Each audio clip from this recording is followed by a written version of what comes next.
que diz assim: E aconteceu que, chegando ele perto de Jericó, estava um cego assentado junto do caminho, mendigando. Versículo 37 diz assim: E disse-lhe que Jesus, o Nazareno, passava. E disse-lhe que Jesus, o Nazareno, passava. E disse-lhe que Jesus, o Nazareno, passava-lhe. Meus amados e queridos irmãos, todos nós somos conhecedores, no capítulo 18 e no capítulo 19 do Evangelho segundo escreveu o doutor Lucas, a Bíblia conta-se uma história bastante conhecida por nós. Mas o que me chama a atenção no capítulo 18 e versículo 37, que a Bíblia vem dizendo que Jesus, ele passava. Quando a gente lê Mateus capítulo 1, versículo 18, lemos que Jesus, ele chegou aqui nessa terra, depois de ter sido profetizado pelo anjo Gabriel, dizendo que Maria, sua mãe, daria luz, segundo o que gerara nela era do Espírito. A Bíblia vai dizer que Jesus, ele nasce. Quando Jesus nasce, segundo os estudiosos, Jesus, quando recebeu a visita dos 3 magos, Jesus já tinha praticamente quase 2 anos. E a Bíblia vai dizer que esses magos chegaram, ofereceram presentes para Jesus, ofereceram mirra, ofereceram incenso, ofereceram ouro, porque naquela época só quem mexia com incenso era sacerdote, quem mexia com mirra era profeta, e quem mexia com ouro era rei, significando dizer que Jesus ia ser profeta, ia ser sacerdote, ia ser rei. A Bíblia vai dizer que Herodes mandou matar todas as crianças de 2 anos para baixo, e aconteceu a mesma coisa que aconteceu quando a gente lê o nascimento de Moisés. Só que a Bíblia diz que Jesus cresce, e do que Jesus cresce, a Bíblia vai dizer que Jesus agora foi batizado. No que ele foi batizado, o Espírito Santo, ali no Rio Jordão, sendo batizado pelo seu primo João Batista, a Bíblia diz que agora o Espírito Santo desce, e que quando o Espírito Santo desce, a Bíblia diz que o seu pai grita: Eis é meu filho amado em quem me comprazo. Só chegamos no capítulo 5 do Evangelho de Mateus. Jesus está pregando. E uma das vezes que Jesus está pregando, Jesus chamou seus discípulos, possivelmente os 3 primeiros, Pedro, Tiago e João. E Jesus começou a fazer o seu ministério. Jesus começou a pregar nas ruas, nos becos, possivelmente algumas vezes nas sinagogas. Só que o que me chama a atenção, que todas as vezes que Jesus passou em um lugar, Jesus, ele deixou um sinal. Todas as vezes que Jesus passou por um lugar, Jesus, ele deixou um sinal. Quando Jesus chegou na casa da sogra de Pedro, Jesus curou a sogra de Pedro, deixando um sinal. Quando chegamos, capítulo 7, versículo 1 do Evangelho qual lemos, Lucas, a Bíblia vai dizer que Jesus chegou na porta da casa do centurião, disse-lhe uma palavra, o servo do centurião foi curado, e Jesus ali deixou um sinal. Quando chegamos no capítulo 7 ainda de Lucas, no versículo 11, Jesus está entrando em Naim, e no caminho de Naim, Jesus deixou um sinal. Quando Jesus chamou os seus discípulos para atravessar o mar e até Gadara, no meio do mar, Jesus também deixou um sinal. Quando chegamos em Gadara, quando a Bíblia diz que Jesus chegou em Gadara, aonde encontrou o homem que estava endemoniado, também em Gadara, Jesus deixou um sinal. Só que o texto que a gente acabou de ler, capítulo 18 do Evangelho segundo escreveu o doutor Lucas, no versículo de número 35, a Bíblia vai dizer que Jesus agora está indo a caminho de Jericó. Só que quando está a caminho, e acontecendo que Jesus chegando perto de Jericó, Jesus ele se deparou com o cego. Marcos, Mateus também conta essa história. Só que Lucas, um doutor, um filósofo, ele diz que aqui havia um cego. Mateus e Marcos diz que era 2, mas aqui diz que era só um. Vendo, não, mas ouvindo que um certo Jesus iria passar a caminho de Jericó. A Bíblia vai dizer que ele era cego, precisava-se de uma cura. Naquela época não tinha o dinheiro de se consultar em um médico, não se tinha aquela cultura dele ir aos médicos. Só que ele, ouvindo que Jesus iria passar naquele local, o que me chama a atenção é que todas as vezes que a Bíblia nos mostra que Jesus ia passar em um lugar, sempre existia alguém que teria ali para que Jesus pudesse curar aquela pessoa. Sim, a Bíblia vai dizer que agora o cego está a caminho, na beira do caminho. Só que na beira do caminho, o cego está ouvindo os passos. O cego está ouvindo que uma multidão está vindo. Só que dentro dessa multidão, se fosse só a multidão, nada ia acontecer. Se fosse só um ajuntamento de pessoas que estivessem passando, nada ia acontecer. Só que a Bíblia vai dizer, meus amados e queridos ouvintes da palavra do Senhor, que no meio da multidão lá se encontrava Jesus de Nazaré. A Bíblia vai dizer que o cego ouviu os passos, e que quando ele ouve os passos, a Bíblia vai dizer, no versículo 38, que o cego começa a gritar: Jesus, filho de Davi, tem misericórdia de mim. A Bíblia diz que ele clama, do que ele clama. A Bíblia vai dizer agora que os que estavam na multidão começam a criticar. Perceba que todas as vezes que houver um clamor, sempre haverá os criticadores. Sempre que haverá uma súplica, quem não entende a guerra, quem não entende a peleja, sempre haverá as críticas. Mas naquele dia, o que interessava para o cego era Jesus ouvir o seu clamor. E a Bíblia vai dizer que ele, por mais uma vez, depois das críticas, ele grita mais forte: Jesus, filho de Davi, tem misericórdia de mim. E a Bíblia vai dizer que Jesus parou. Todas as vezes que eu vejo que Jesus para, já falamos aqui que toda vez que Jesus passa, ele deixa um sinal, mas todas as vezes que Jesus para, Jesus ele faz milagres e maravilhas. A Bíblia vai dizer que ele foi ter com Lázaro, ter com Maria. E a Bíblia vai dizer que Jesus ele parou, porque Jesus ele não estava na aldeia, Jesus ele estava em outro lugar. Mas Jesus ele parou o que tinha para fazer. E a Bíblia vai dizer que ele foi até a aldeia de Marta e Maria. E a Bíblia diz que ele parou de frente ao túmulo. Do que Jesus parou? Jesus, por uma palavra, trouxe Lázaro de volta. Todas as vezes que eu vejo Jesus ele parando em um certo local, eu vejo que Jesus ele quer fazer algo diferente.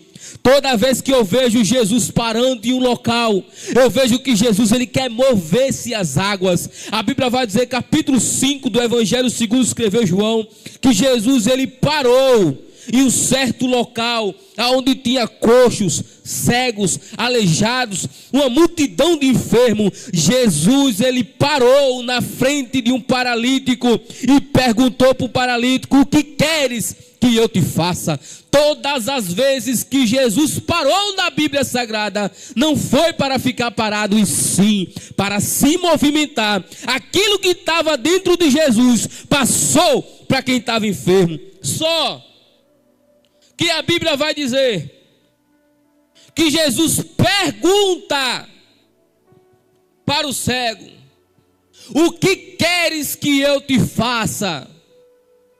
Perceba que é a mesma pergunta que Jesus fez para o paralítico de Betesda: o que queres que eu te faça? Perceba que é a mesma pergunta, com resposta diferente.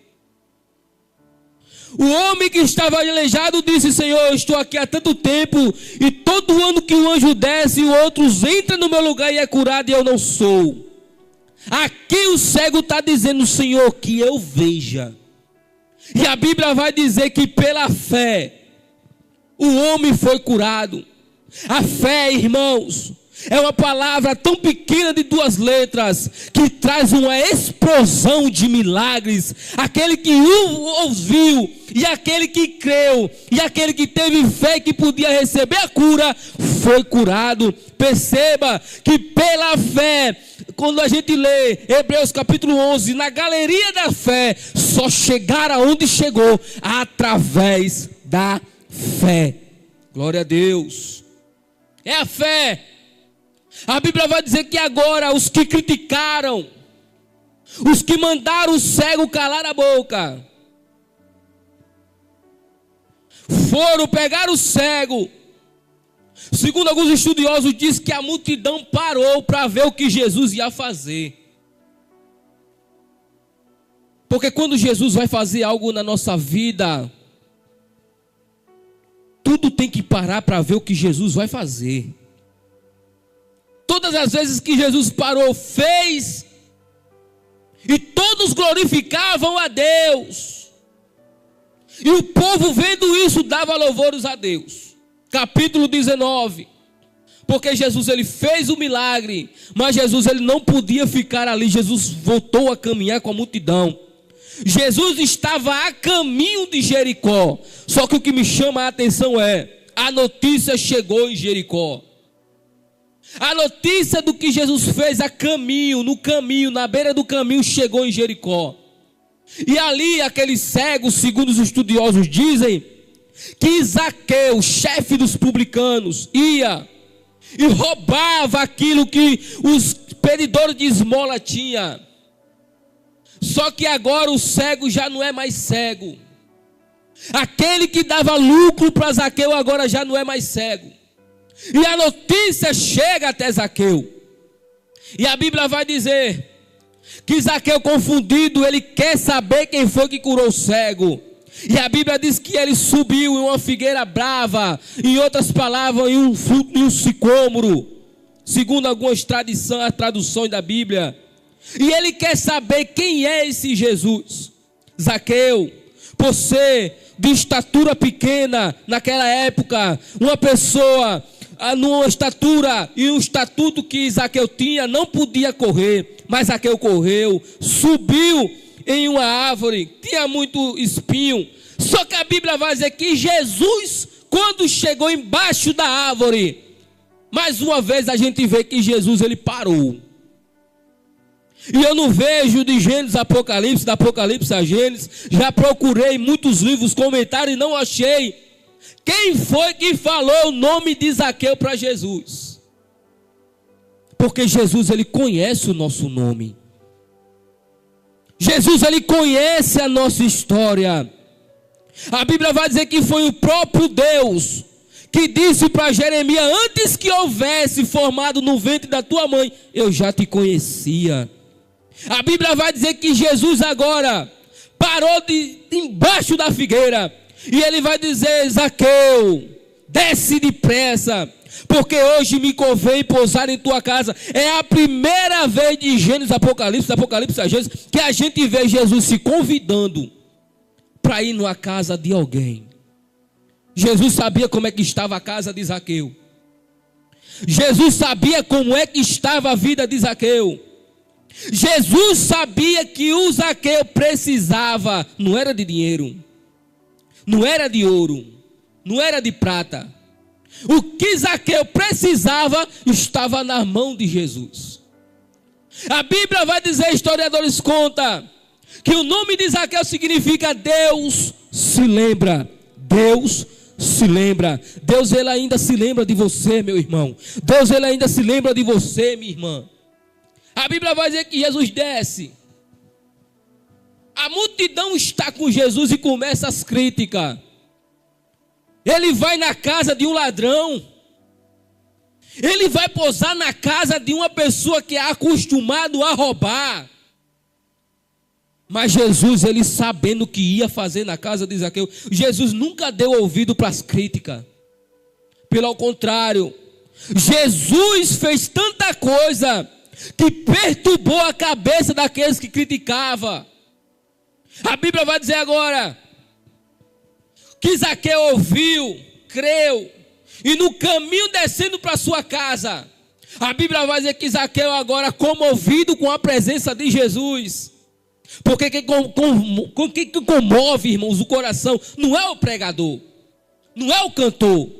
Quem comove o coração, a alma e o espírito é o próprio Espírito Santo de Deus. A Bíblia vai dizer que Zaqueu olha para Jesus e fala assim: olha a conversa de um ladrão, que era ladrão, agora não é mais. Se eu roubei, se eu tomei alguma coisa de alguém, eu vou dar 4 vezes mais. Perceba que quando Jesus curou o cego, com certeza o cego caminhou com Jesus. O cego está com Jesus. O cego agora entrou na multidão que andava com Jesus. Quando o cego ouviu que Zaqueu ia dar 4 vezes mais, com certeza o cego disse: chegou a hora da minha bênção. Porque Zaqueu já tinha roubado muitas das vezes aquele cego. E a Bíblia vai dizer que quando Jesus chegou na casa de Zaqueu, capítulo 19, versículo 9 e versículo 10, a Bíblia vai dizer que foi Jesus que disse: hoje Zaqueu, hoje veio a salvação. Não foi o Salvador, foi a salvação a esta casa. Pois também este é filho de Abraão, porque o Filho do Homem veio buscar. Perceba-se que o que Jesus foi fazer em Jericó foi buscar. Foi buscar aquele que se havia perdido. Jesus, ele foi buscar. E o que Jesus vai fazer com a igreja? Ele vai vir buscar os seus. E os seus não vão ficar aqui. Mas a Bíblia vai dizer que agora, capítulo 19 e versículo 11, e ouvindo eles essas coisas, e ele prosseguiu e contou uma parábola, porquanto estava perto de Jerusalém. Perceba que agora a história já muda. Jesus curou o cego, salvou não só Zaqueu, não só trouxe a família de Zaqueu. Jesus agora vai começar a reunir o seu povo. Meus amados e queridos irmãos, trazendo-os para os dias de hoje, quantas pessoas necessitam de uma palavra nossa? Quantas pessoas não necessitam de um abraço nosso? Quantas pessoas não precisam de uma oração nossa? Zaqueu não precisava de uma palavra. Zaqueu não precisava de um abraço. Zaqueu precisava que Jesus fosse na sua casa. Da mesma forma que o centurião mandou chamar Jesus, porque Zaqueu, o que importava para Zaqueu era só o dinheiro. Mas para Jesus, o que importava em Zaqueu não era os seus bens. O que importava para Zaqueu não era os potes cheios de dinheiro. O que importava para Jesus era a vida de Zaqueu. Na maioria das vezes, trazendo para os dias de hoje, vimos que muita coisa tem acontecido no nosso meio. Pessoas deixando a palavra de Deus de lado e pregando e trazendo para os nossos púlpitos, e eu falo isso sem medo de errar, palavras de autoajuda, mostrando que Jesus é só amor. Claro, Jesus é amor, mas a Bíblia vai dizer que também ele é justiça. A Bíblia diz, irmãos, que nos últimos dias, Paulo dizendo, que nos últimos dias os homens terão comichões nos ouvidos.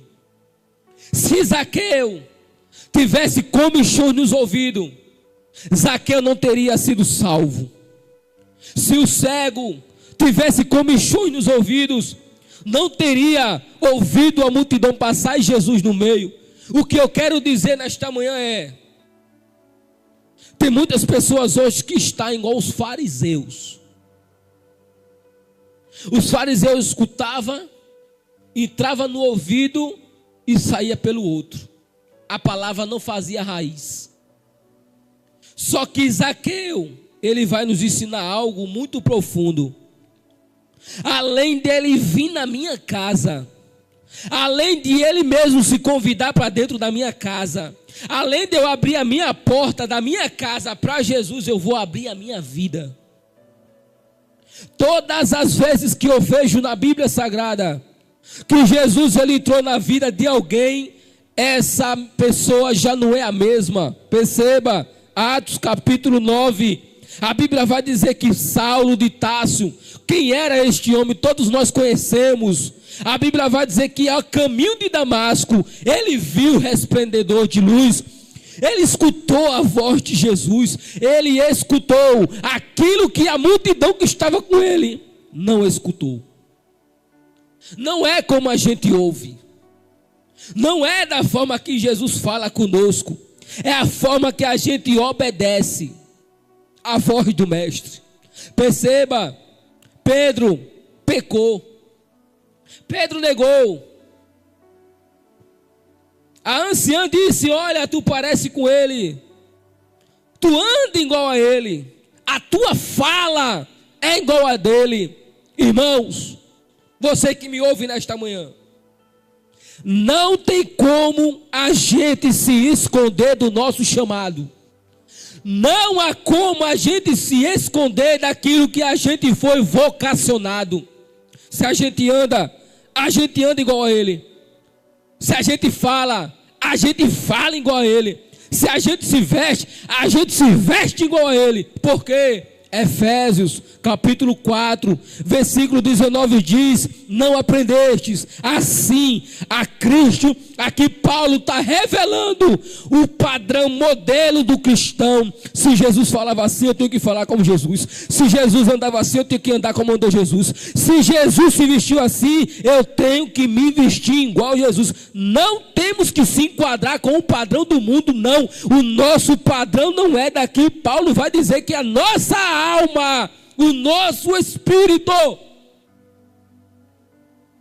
deve se enquadrar com o padrão da palavra de Deus. Perceba, glória a Deus. Paulo, passado o capítulo 9 de Atos, Paulo vai aparecer no capítulo 14, e para frente é só Paulo. Lucas estava com ele, mas o que me chama a atenção, que tudo que Paulo fazia, o Espírito Santo de Deus estava com ele. O Espírito Santo falava na boca dele, tão certo que prendia Paulo, no outro dia se soltava Paulo, porque não encontrava nele acusação nenhuma. Paulo pregava, Paulo viajou para um canto. A Bíblia vai dizer, capítulo 28 de Atos, a Bíblia vai dizer que depois do naufrágio, Paulo chega em uma certa ilha, e Paulo chega a ver muitos enfermos. A Bíblia vai dizer que trouxeram um para provar a fé de Paulo. E Paulo, pelo Espírito Santo, a Bíblia diz que quando Paulo encosta a mão naquele enfermo, o enfermo é curado. Para provar a fé de Paulo, trouxeram outro. Paulo novamente botou a mão e foi curado aquele enfermo. Trouxeram todos que estavam enfermos naquela ilha. E a Bíblia vai dizer que pelo Espírito Santo de Deus, todos foram curados através da mão de Paulo. A Bíblia vai dizer, irmãos, que pelas mãos de Paulo, Jesus fazia milagres e maravilhas. Irmãos, Temos que andar com a presença de Deus. Temos, irmãos, que fazer igual Obed-Edom depois que Davi veio buscar a arca. Obed-Edom viu os campos verdejantes. A mulher dentro da sua casa que não dava filho, agora já deu filho. Os gados eram magros, morria pela questão do tempo, por não ter comida. Agora Obed-Edom vai ver os gados gordos, porque a presença de Deus estava dentro da sua casa. Só que a Bíblia vai dizer que Davi desce até a casa de Obed-Edom, pega a arca, e quando vai sair, Obed-Edom disse: não me deixe aqui, porque mesmo que os gados estejam gordos, mesmo que a mulher esteja dando filhos, mesmo que a fazenda esteja verde, o que interessa para mim é estar perto da presença de Deus. O que faz a diferença na vida de um cristão não é ter curso teológico, eu também tenho, mas isso não importa. É ser bem reconhecido, isso é bom, mas não importa. O que importa para um pregador, para um cantor, para um pastor, é carregar a presença de Deus. A Bíblia vai dizer, todos conheciam quem era Davi. A Bíblia vai dizer que agora Davi está subindo a Jerusalém. Da onde Davi estava, na casa de Obed-Edom, até Jerusalém, foram 1000 paradas. Perceba, toda vez que dava 6 passos, parava, se matava um animal e sacrificava a Deus. Para ter presença de Deus, é necessário a gente sacrificar. E eu já termino dizendo, Davi chegou. Quando Davi chegou em Jerusalém, a sua mulher, Mical, estava na janela.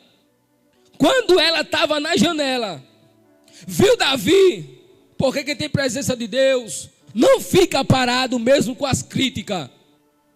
A Bíblia vai dizer que Davi está alegre, está muito feliz, porque está trazendo novamente para Jerusalém aquilo que mais importava, que era a presença de Deus. Nesta manhã, leve a presença de Deus para dentro da sua casa. A presença de Deus ainda transforma a vida do homem. A presença de Deus ainda muda o cenário da vida de alguém. Porque quando Davi sentou no trono, a primeira coisa que Davi sentiu falta dentro do templo era a presença de Deus, a arca da aliança. Davi viu que estava faltando alguma coisa dentro do templo. E não tem como ficarmos de pé sem a presença de Deus na nossa vida. Não tem como prosseguirmos para o céu. Não tem como receber bênção de Deus se a nossa prioridade não for servir a Deus com excelência. O alvo da igreja não é a terra. O alvo da igreja não é coisas materiais. O alvo da igreja é aquilo que João em Apocalipse capítulo 21 viu. Eu vi um novo céu, eu vi uma nova terra, e o mar já não existia mais. Por quê? Porque o que está preparado para nós é mais do que a terra, é mais do que bênçãos materiais. Temos que acreditar nisso, temos que crer nisso. João chegou no céu e viu coisas maravilhosas. Paulo disse: eu conheci o homem. Ele não disse que era ele, mas era ele. Paulo vai dizer: eu vi um homem, eu conheci um homem que ele foi no mais alto do céu e viu tantas coisas maravilhosas que não era digno falar para homem carnal. Perceba que Paulo não disse que era um homem natural, um homem carnal, porque o carnal não entende, irmãos, coisas espirituais.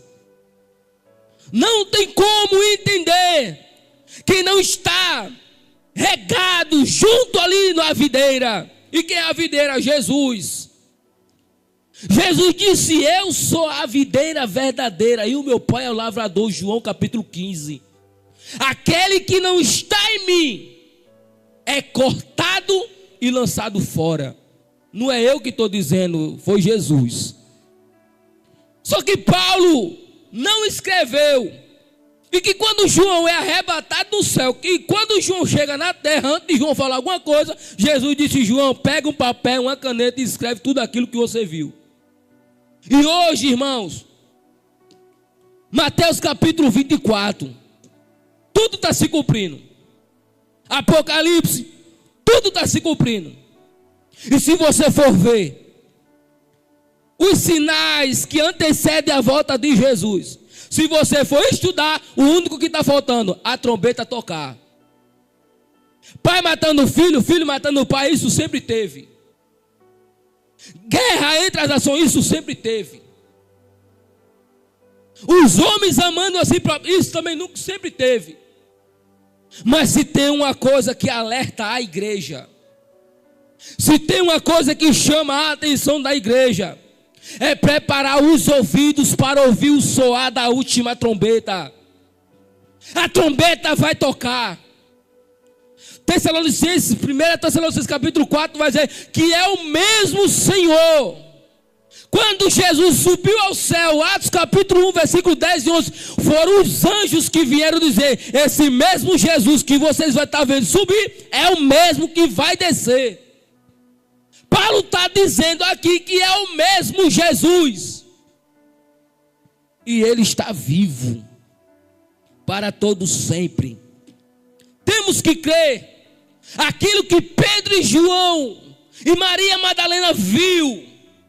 O que Maria Madalena viu no jardim. Ele está vivo. Aquele homem que os discípulos da Galileia viram, que Tomé tocou nas suas mãos e na ferida, ele está vivo. Aquele que o centurião viu pendurado na cruz e disse: verdadeiramente este era o homem, filho de Deus, ele está vivo. Temos que crer nisso, irmãos. E nesta manhã, dentro dessa palavra que eu preguei, eu deixo aberto um convite para você que ouviu e vai ouvir mais uma palavra direcionada do coração de Deus para nós. Você que sabe que se já foi no médico, o médico disse que não podia fazer mais nada. Foi no homem, o homem disse que não podia fazer mais nada. Eu te apresento nesta manhã um homem que nunca perdeu uma batalha. Um homem que sempre que teve um encontro com uma pessoa, mudou a vida dessa pessoa. Um homem que ninguém dava nada. A Bíblia diz que Ananias não dava nada por ele. Era um Saulo chamado Saulo de Tarso. Jesus fez dele um pregador dos gentios. Deixamos, irmãos, que Jesus faça por nós, porque a gente não pode fazer nada por Jesus. O que a gente faz aqui é pouco por aquilo que ele fez na cruz do Calvário. Então você que nesta manhã abriu o coração, foi tocado pelo coração, pela palavra de Deus, assim como Lídia foi, digite aí: eu quero aceitar Jesus. E nesta manhã vamos orar por você, porque a melhor coisa que eu fiz na minha vida foi ter um encontro com esse homem chamado Jesus de Nazaré. Porque a nossa vida enquanto aqui na terra, ela é baseada em dois períodos: guerra e paz. Guerra e paz. Um dia a gente está em guerra, no outro dia Jesus nos dá paz. Mas ele também manda guerra para que a gente não possa ficar só em casa fazendo nada. Aceite a Jesus nesta manhã. Deixe que assim como ele fez com Zaqueu, ele faça na sua vida. Em nome do Senhor Jesus. Nesta manhã eu quero agradecer a Deus